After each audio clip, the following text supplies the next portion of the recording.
It's time for Halloween. Don't come to my house or else I'll suck your dick. Blood. I'll suck your blood. When was the last time you were scared?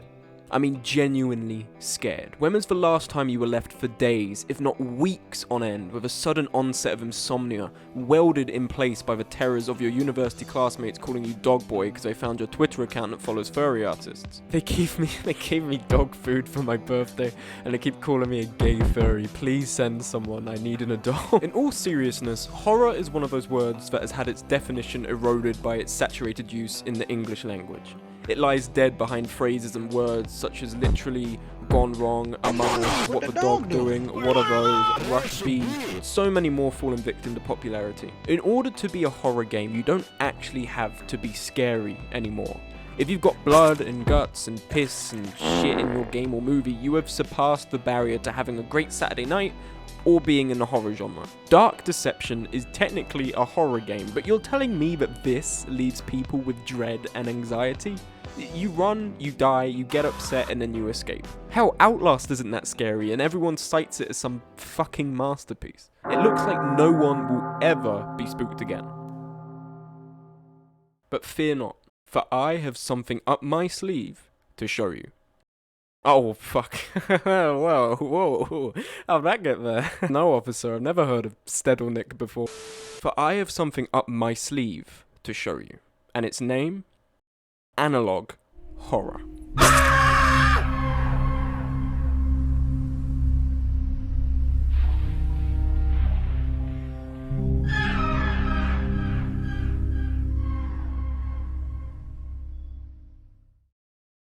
Analog horror is a subgenre of the found footage horror category. Cloverfield, Blair Witch, Fred, all of these films encompass a very mainstream genre. There's nothing really that remarkable. We've seen this before. But then we get to good old Local 58, a found footage series published on YouTube depicting nightmare fuel material in a couple of minutes per video. And this is cited as one of the founding series of analog horror. But Smug, what distinguishes this from found footage? I'm glad you asked. Shut up.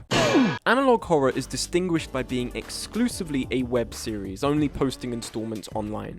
It also can be said to be a lot more involving of the viewer, treating them as someone who has found this footage. One great example would be emergency alert system videos, one of the most infamous being that of Local 58's weather service. What makes emergency alert systems so scary is not only the wailing sirens and harsh beeps of your TV, which you usually don't associate with a fun time, it's both the brevity and detail of the situation it conveys. In Local 58's weather service, you were given 2 minutes and 34 seconds to hear that you cannot look up at the moon, that the signal is being hijacked by someone who wants you to look up at the moon, that something is in the light, and then that's it. Without giving away too much, you are now filled with the fear of looking outside of your window. The detail is enough to give you a gist of what to be scared of, yet the brevity and lack of information not only implies urgency, but also leaves the repercussions of disobedience to your own imagination. It lets you fear the unknown. There's no hand-holding, no vine booms, no Left 4 Dead hunter music, no Minecraft cave ambient, just imminent doom and your own thoughts. And this is what analog horror gets just so right. That achievement of the "oh shit" moment. This final vestige of being spooky only does so well out of the pure creative vision and integrity of its creators, and there are countless series that deserve mentioning. But there's one series I want to focus on today that, in my opinion, is my absolute favourite of all time. The Walten Files. The Walten Files is an analog horror series created by Mr. Martin Walls, showcasing the events spanning the Bonds Burgers saga from the early 1970s to the late 80s, featuring two budding entrepreneurs, Jack Walten and Felix Kranken. Already from whatever footage editing Smug has decided to put up, or if he's pussied out, he's probably pussied out and put up a photo of a puppy, you can see the resemblance to Five Nights at Freddy's. Creepy animatronics with dump truck thighs, god damn. Mysterious maiming and murder, a suspicious owner, and a couple of dead kids. It's all you could ask for this kind of series. But let it be known that the Walten Files is so much more than just a FNAF fan series. For one, Mr. Walls has put a lot of effort into the visual design and overarching storyline of the videos that it's far from just some William Afton fanfiction. And yes, that exists. The 2010s were a scary time. And the second key difference is that Mr. Walls isn't giving his money to people who would shoot me in the face for making eye contact with another man. In fact, Banny, one of the animatronic characters, is canonically lesbian, shown by this scene here, which is great, and if anyone is upset about this, I hope you choke. The reason why I am choosing the Walten Files as this flagship example of how good analog horror is at living up to its definition is because of the way it presents itself. The rapid commercialization of media to suit a mainstream audience has led to an unfortunate dumbing down of a lot of interesting ideas to ensure no one is left behind. As a result, horror films are terrified of the audience not knowing when to be scared, so they decide to hit them over the head with a sledgehammer weighed down with orchestral stings, vine booms, and jarring sound effects. And whether it's because there's nothing up there to damage, or because suddenly everyone has looked at my diary and picked up on my masochistic tendencies, people fucking love this. We're a few years short of YouTube family-friendly content acting as the template for horror movies. You know the ones.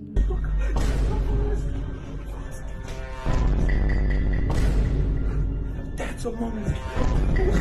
The Walten Files, however, is not so pedestrian. I mean, take this scene from the mysterious house.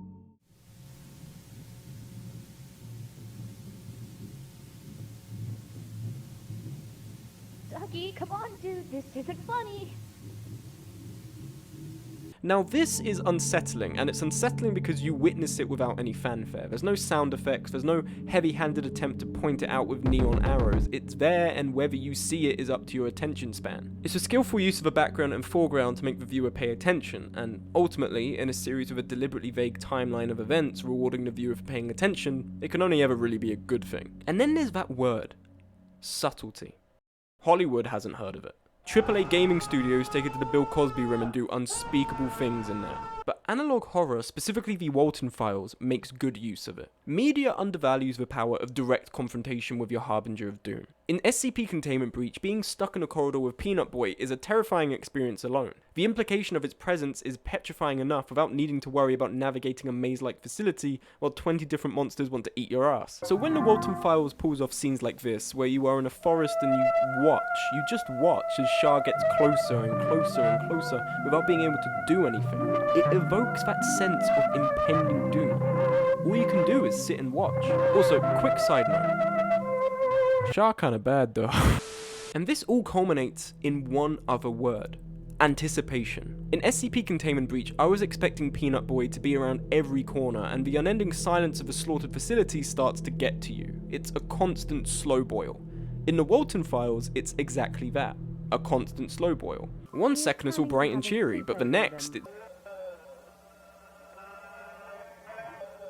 And this isn't a jump scare. This is, if anything, a dud. You expect a sudden jump in volume, some motion on screen, bright lights, anything that would climax the tension, but nothing comes. Once again, everything presented is done so subtly that its presentation is almost meta. Because we consume so little media like this, you don't know what is going to happen, so you are literally fearing the unknown, not just in-universe, but of the actual video. And as a result, that anticipation rises and rises and rises, and it becomes nauseating and frustrating to such a degree that the anticipation itself is scarier than any jump scare or climax, because at the very least, a jump scare or climax signals the end of the stress.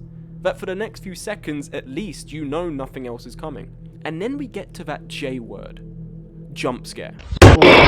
Jump scares are often conflated by rookies with scary. That because someone leaps out of their chair when a spooky exorcist image screams at you, that means they're terrified. But what they don't realize is that a jump scare, if anything, is representative of the rising tension leading to that moment. Boom! It made you jump. But that's just a reflex arc making you react in a way to minimize damage before you realize what you're doing. It's a nervous system precaution. There's no tension or build up. There's nothing to fear beyond half a second of fright. But when you take a shot from the Walten Files, that has been built up to for minutes on end. When you finish that video, the jump scare haunts you because it's representative of all the torment you endured to get to that point. It's a figurehead. It's not the true source of your fear. I mean, I can't even show you an example of what I mean from a video, because it lacks the context to make it scary. It would just be a nervous system reaction. But genuinely, as someone who has watched most of Season 1, take my word for it that when this series wants to go in, it fucking hits you with a C4 charge. Now, there are two key aspects to jump scares: the audio and the visuals. The audio is easy, loud and spooky, that's all you need. But the visuals require a lot more thought, especially in a series where you're leaving breadcrumbs of story info throughout multiple videos, possibly not even in a chronological order. And this is where, despite all the other amazing cogs in this brilliant and fucked up machine conceived in the wells of depravity lodged in Martin Wall's brain, the series truly shines. The tapes you watch include scuffed cinematics and rough sketches on part of the company, something you'd expect from an upstart burger joint in the 1970s. You've got bright colours, droning robot voice, and a little bit of instability that indicates something isn't right here. And then we get to the animatronics. Bon, Buzu, Billy, and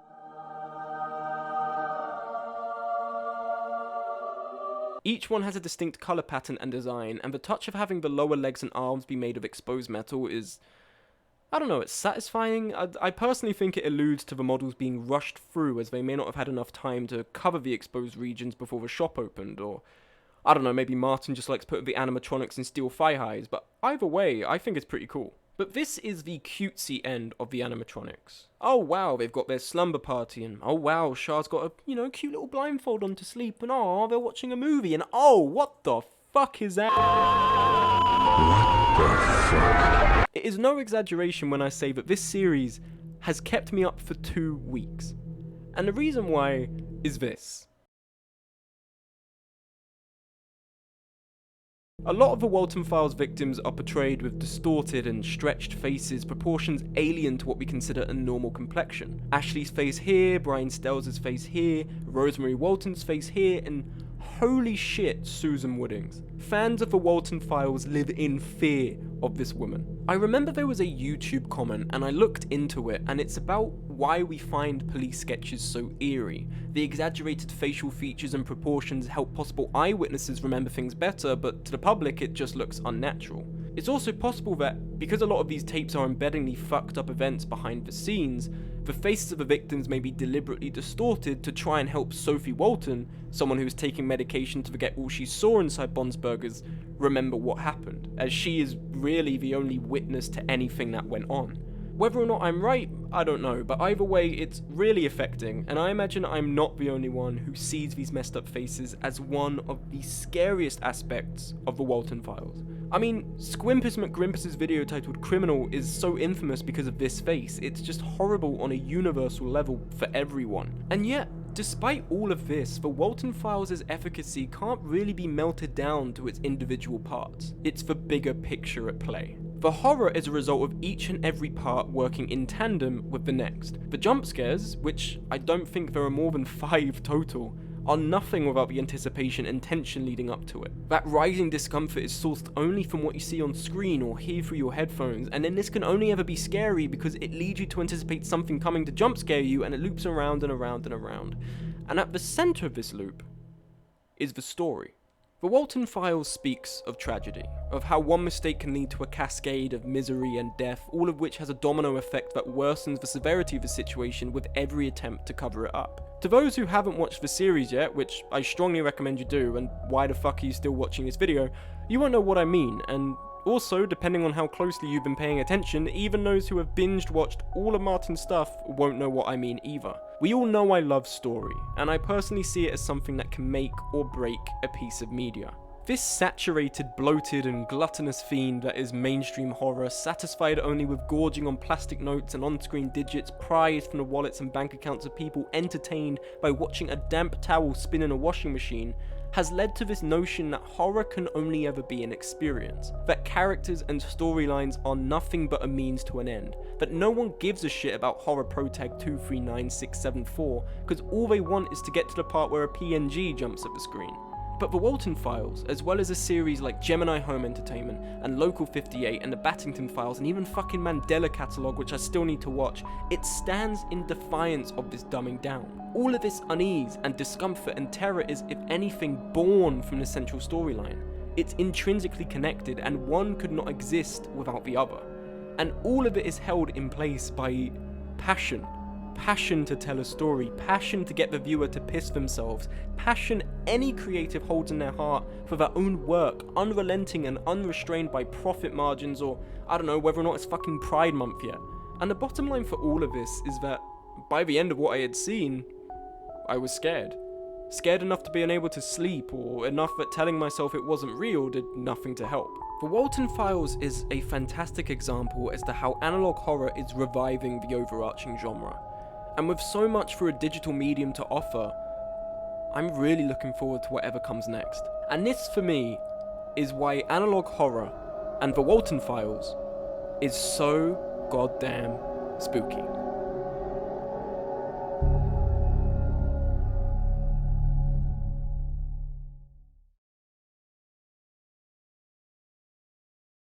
Hey guys, Smug here.